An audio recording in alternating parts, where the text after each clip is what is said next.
Assalamualaikum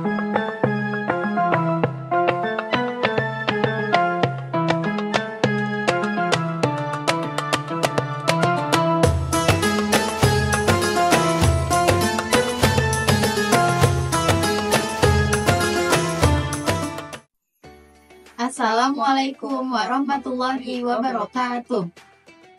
Alhamdulillahirrabbilalamin. Wabihi nasta'in ala umuri dunya waddin. Wassalatu wassalamu ala asyrafil anbiya wal mursalin. Wa ala alihi wa sahbihi ajma'in amma ba'd. Alhamdulillahirabbilalamin. Allah Subhanahu wa taala masih memberikan kepada kita kesempatan bertemu kembali di bulan yang suci ini, yaitu di bulan Ramadan. Bulan Ramadan adalah bulan ibadah, di mana segala amal ibadah itu tuh dilipat gandakan. Pintu rahmat, ampunan, pembebasan api neraka itu dibukakan selebar-lebarnya oleh Allah Subhanahu wa taala. Dengan keistimewaan sedemikian tersebut, maka diharapkan kita sebagai umat muslim itu untuk bisa memanfaatkan bulan ini dengan sebaik-baiknya. Untuk apa? Untuk menyucikan diri sebelum kita menghadap Sang Ilahi di kemudian hari nanti. Ramadan tidak hanya bicara tentang kemuliaan, tapi ada juga ancaman yang ditujukan bagi segelintir orang.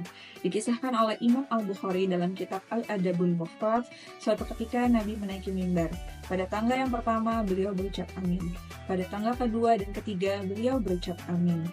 Para sahabat akhirnya bertanya, "Wahai Rasulullah, kami mendengar engkau mengucap amin 3 kali. Nabi menjelaskan, pada tanggal pertama tadi, Jibril mendatangiku dan mengatakan, celaka orang yang menjumpai Ramadan dan melewatinya, tapi dosa-dosanya tidak diampuni. Maka aku mengucapkan amin. Pada tanggal kedua, Jibril berkata, celakalah orang yang menjumpai kedua orang tuanya, atau salah satu dari keduanya, tapi hal itu tidak bisa memasukkannya ke surga. Maka aku mengucapkan amin.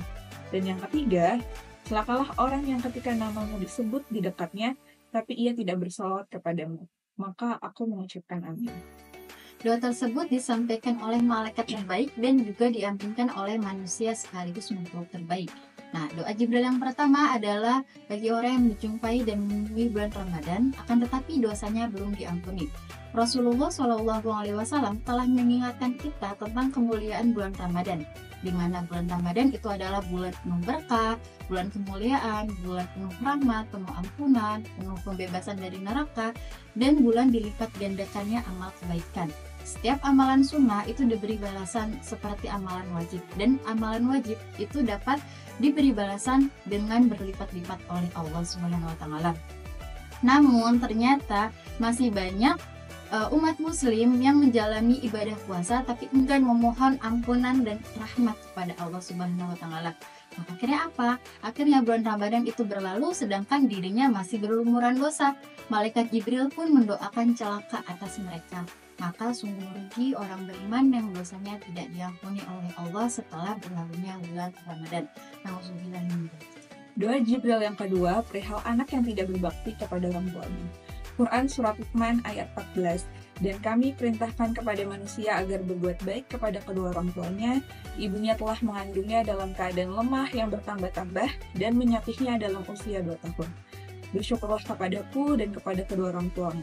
Hanya kepada aku kembalimu. Nah, berbakti kepada orang tua ini tidak lepas, tidak terkekang masanya.